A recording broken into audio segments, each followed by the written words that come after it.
राजा और उसके 3 गांव। बहुत समय पहले की बात है। अमरेशपुर नाम का एक राज्य था। उस राज्य का राजा विक्रांत सिंह अपने महल में रहता था।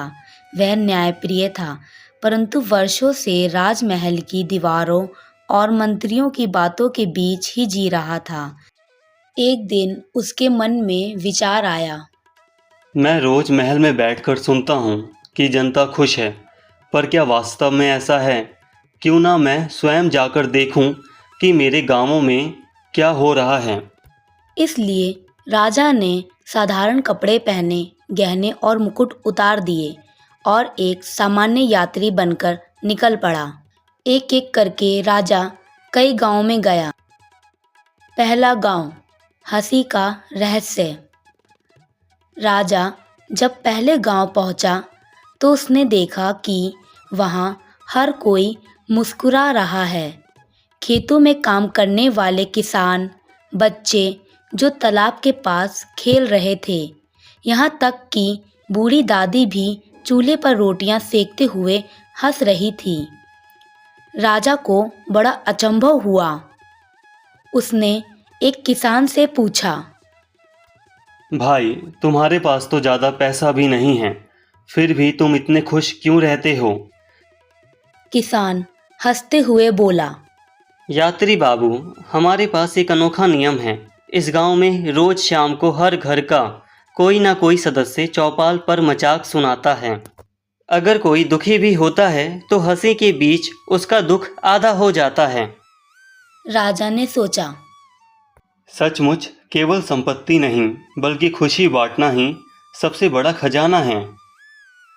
दूसरा गांव, जादुई कुआं।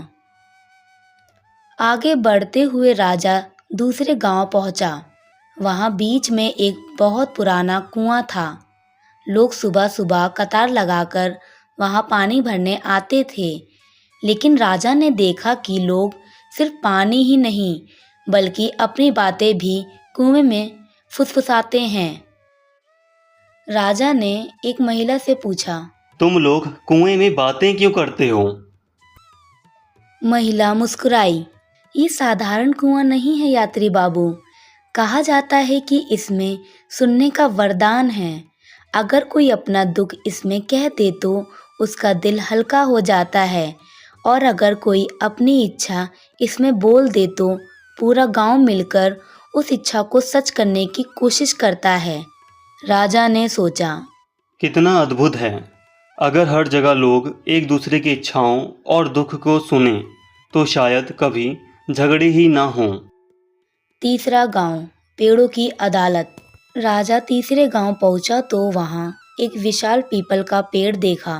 पेड़ के नीचे पूरा गांव बैठा हुआ था। राजा ने पूछा।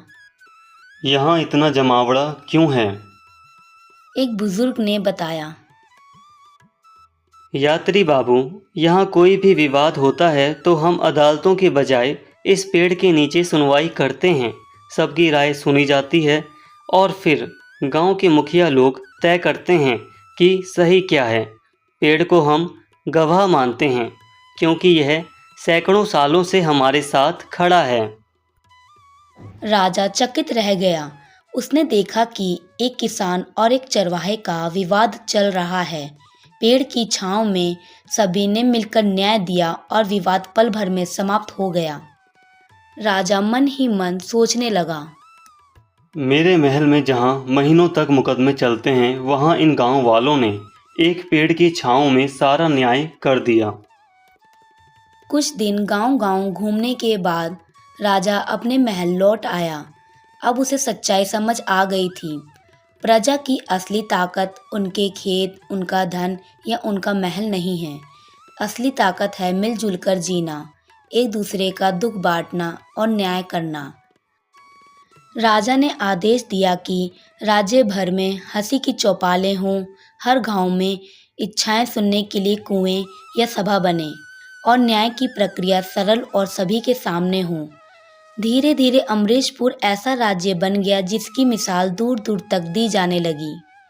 सीख, सच्ची ताकत है साथ रहना और खुशियां बांटना।